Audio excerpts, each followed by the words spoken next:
Your schedule shows that the moderator of this final session, Strategic Outlook on the Healthcare Market, Implementation, Budget, and Integration, is supposed to be moderated by Dr. Robert Brathwaite. I am not him. In fact, I know Dr. Brathwaite. I've worked with Dr. Brathwaite, and I can assure you I am no Dr. Brathwaite. In fact, I'm not a doctor, which in my particular culture means I'm not a fully formed fetus. And I'm not saying I have a chip on my shoulder or anything. I have to start with the general question for the panel, though. Was anybody shocked by the major finding from the last session? Doctors disagree. Margaret, Paul, we got to print that. That's got to make the major. That's got to make the major papers. Anyhow, it's a pleasure to be here. I've been associated with the Healthcare Center here at UCI for many years. Margaret asked me to make sure the intro was no longer than 5 minutes. The only thing you can get done in healthcare in 5 minutes is a primary care visit. But we'll do our best. We'll do our best. We want to take a little bit of a look at the future here. As we've gone through the couple days, let's face it, there's a lot to digest in the here and now. There's a lot of structural change. There's a lot of things people are thinking about that they need to integrate into their healthcare practices, into their delivery system. The whole notion of what we need to do to optimize benefits and care is something we need to have more of a dialogue on. This notion of driving out value in healthcare or moving from what's been volume to value. I've spent most of my career at the intersection of healthcare information technology, population management, been able to put about 180 million Americans on a health benefits platform in my career. So I tend not to tell anecdotes because healthcare tends to be localized and it tends to be very important to think about what's going on. But I just, since we want to kind of take a future look, I want to start with a big picture and then we're going to draw it back here to our distinguished panel. But I was diagnosed with Crohn's disease when I was 19 years old. And that's an illness that still doesn't really have a cause known or a cure. And I've spent nearly 100 days as an inpatient in my career. You could never tell by looking at me though, huh? I know, thanks. I like the smiles. So where healthcare goes from where it's been to where it's going is probably something like this. When I was diagnosed, there were about 2 forms of drug treatments. Each of them was about as bad as the disease. I went through 7 major surgeries, lost a few body parts. By the way, once you lose the first one, it's easy, I'm telling you. And of course was blessed to have great surgeons, gastroenterologists, internists that helped essentially save my life. And I stand today as a result of that medical system. I'm alive. I was expensive, but I'm here and happy. Go out to 2025, and instead of being grateful, a person like me is going to be upset. They're going to be upset because clearly their genomic profile showed the predisposition to the illness. Clearly, the triggers that might have caused my illness to occur are things that could have been moderated. The flare-up of the disease could have been prevented in the first place, and the concept of needing surgery should be something that I should have never had to face. So if I find myself in that situation, I'm actually going to be angry instead of grateful. That's a distance that the healthcare system is going to travel as we move today from moving to patient-centered care. We've got a lot of work to do, moving through consumer engagement, which we touched about a little bit, moving into the science of prevention. And some of the other work I do is affiliated with the Oliver Wyman Health Innovation Center, which lays out that path to 2025. My day job, I'm working on the intersection of consumer engagement, social media, and population management. So that's a future picture. Now, let's talk a little bit about the outlook on the healthcare market. And to do that, I'm going to introduce our first panelist. Since you have the great bios in your book, let me just first introduce Scott Gottlieb. Scott is a doctor. Gosh, gets me every time. He's a professor. He's a venture capitalist. He's a TV personality. He's an advisor to a failed political campaign. He's not saying that I wasn't. He's a highly publicized, a highly published opinion leader. He's a TV personality, and even though he's a former bureaucrat, he was actually really good at it. Please join me in welcoming Dr. Scott Gottlieb. Thanks, that was nice. Appreciate it. Thanks a lot. It was a very nice introduction. I appreciate it. What I wanted to talk about today was just some of the broader trends as I see it in healthcare, and just a handful of them that I think are going to impact the future, that are sort of secular trends, and in my view are in motion, really regardless of what we do, and in part set in motion by the recent healthcare law and in part accelerated by it. In the interest of full disclosure, I've been fairly critical of the president's healthcare law. I haven't been very successful at that, and maybe I should find a new line of work, but I've been critical about it over the years. So I just want to orient you towards my thinking on that. But the four topics I wanted to talk about, the secular changes as I see them, is how the law is going to remake the wage-labor relationship. I think there's not a lot of attention paid to how the subsidies that are given in the new healthcare exchanges really have the potential to remake the relationship between wage and work.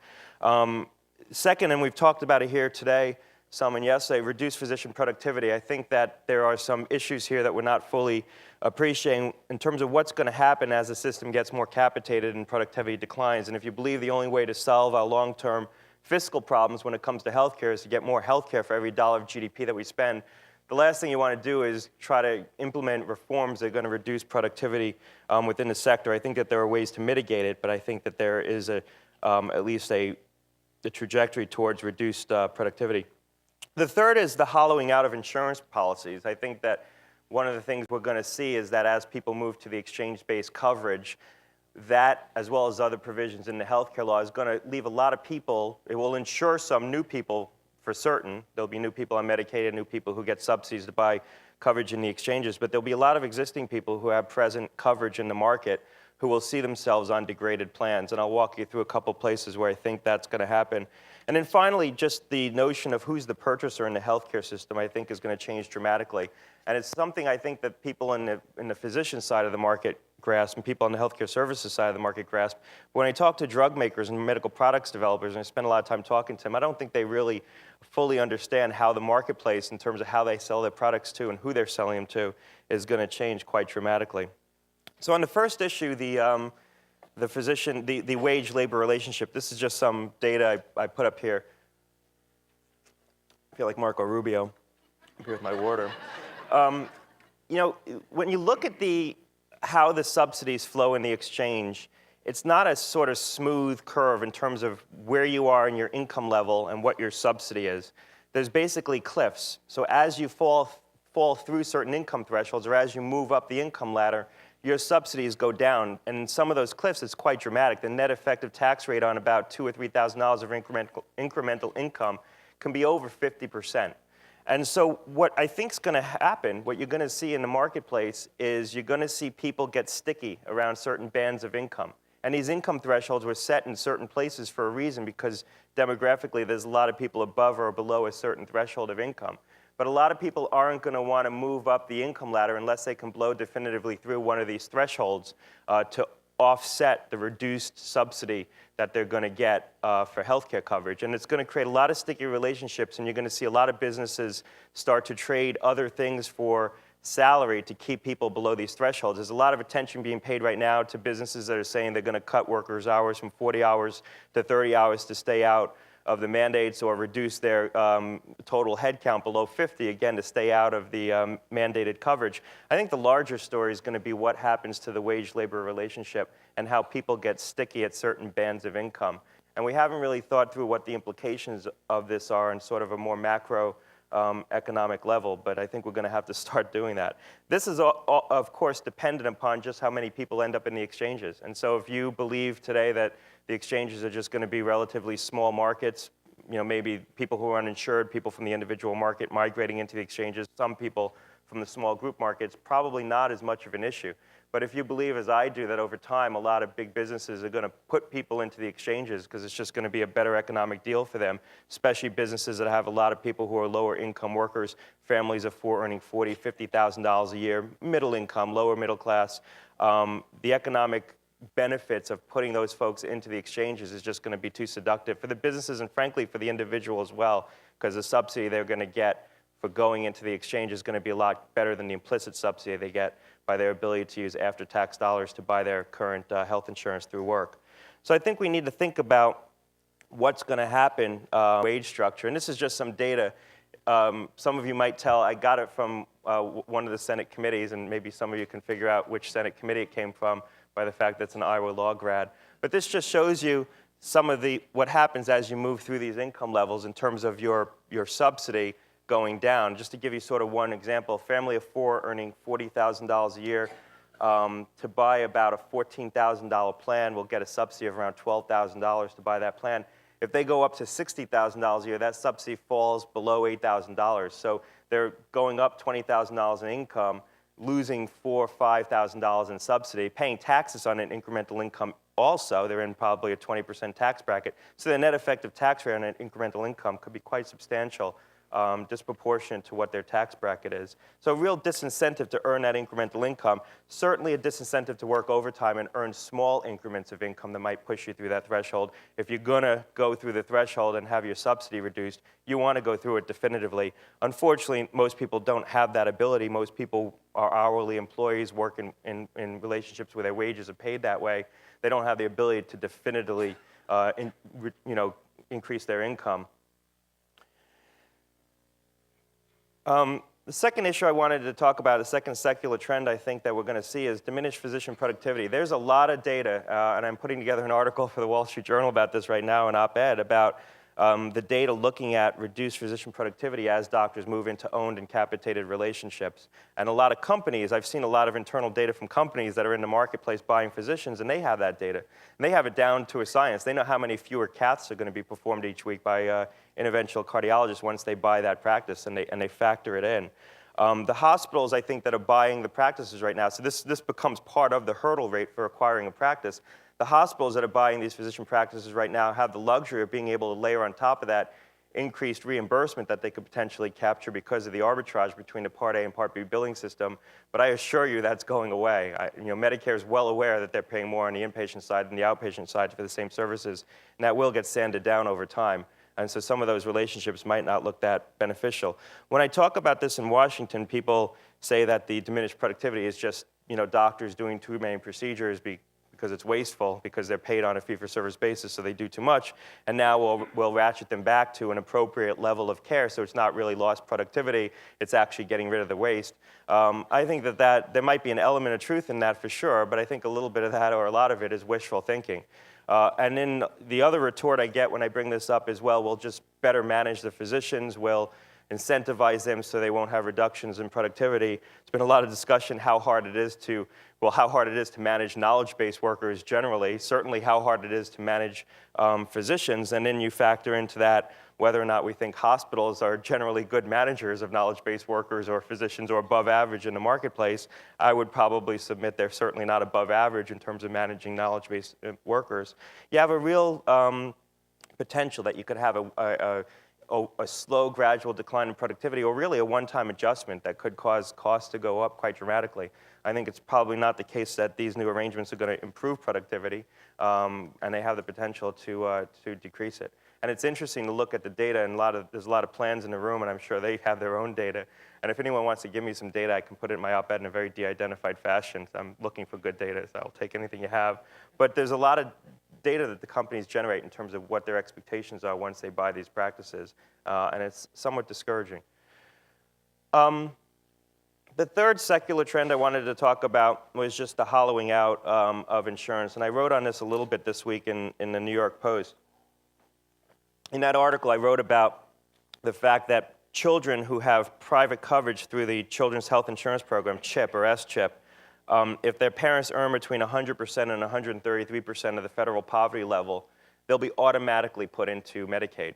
So in a lot of states, these children right now are on Blue Cross Blue Shields or plans or other private plans benchmarked to state benefits. But if they're in that income gap, they'll be automatically migrated to Medicaid. Now, some states, these kids are already in Medicaid networks. A lot of states, they're not, and they're in better networks, getting, presumably better access to care.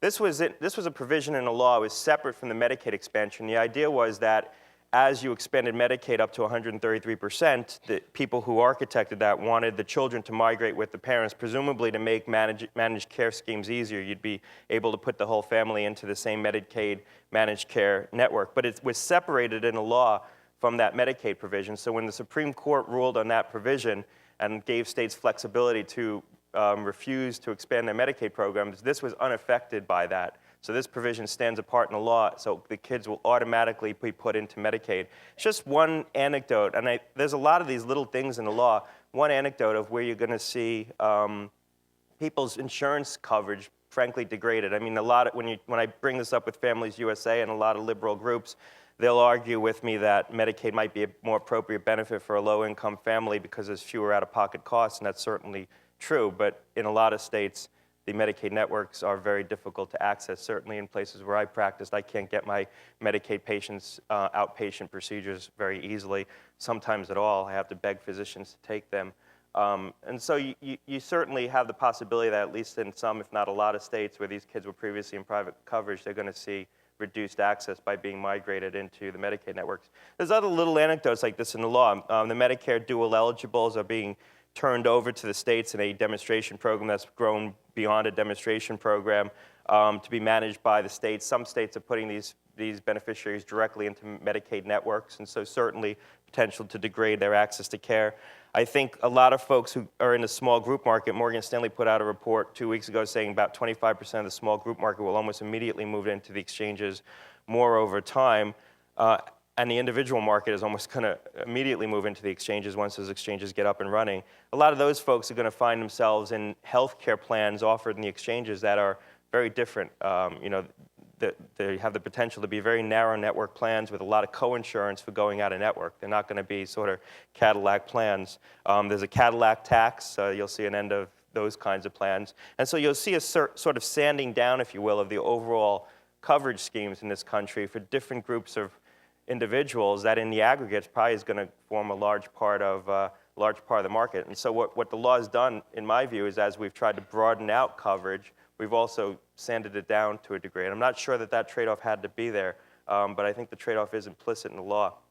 Interestingly, I think it's becoming more obvious to people what the benefit structure is likely to look like for the plans in the exchange, and there's not as much focus on what the pricing is going to be. And I would submit that the pricing for that coverage isn't going to be very competitive. Doctors aren't going to want to discount to plans to capture exchange lives. They're not going to be perceived as good lives to have up front. For the plans, it's going to be very unclear what the risk is, how the risk adjustment is going to work, how the risk corridors are going to work. So they're going to err on the side of overpricing their products rather than underpricing them, knowing that they're going to owe back to the government the money anyway.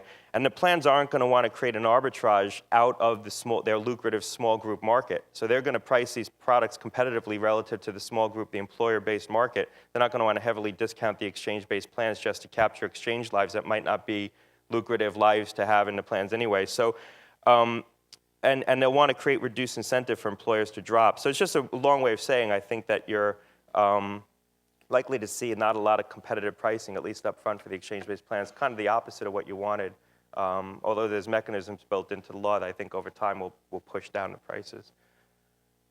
And then finally, just the changing of who the purchaser is in the healthcare market. And I think this is more obvious to folks in this room, but you'd be surprised how often I talk to drug makers who I don't think have really thought a lot about this. They're very oriented towards trying to make the value case to the health plan, and they perceive the health plan as a purchaser. And I think in a capitated world, the physicians are going to have, and in a world where you have bundled payments and episode-based care, the physicians are going to have much more discretion and much more impetus to scrutinize carefully what they're doing in the delivery of care to their patients. And the insurer, if you will be a contracting agent and a pass-through, but really won't own all the risk or much of the risk anymore. And so it really changes the physician's relationship relative to the medical product community, suddenly being a purchaser. I've talked to drug companies about this. They're not even investing in building out teams to try to work with physicians and build a value-based case to a physician, which is presumably a little bit different than how you'd talk to an insurer. They've gotten rid of their managed care markets,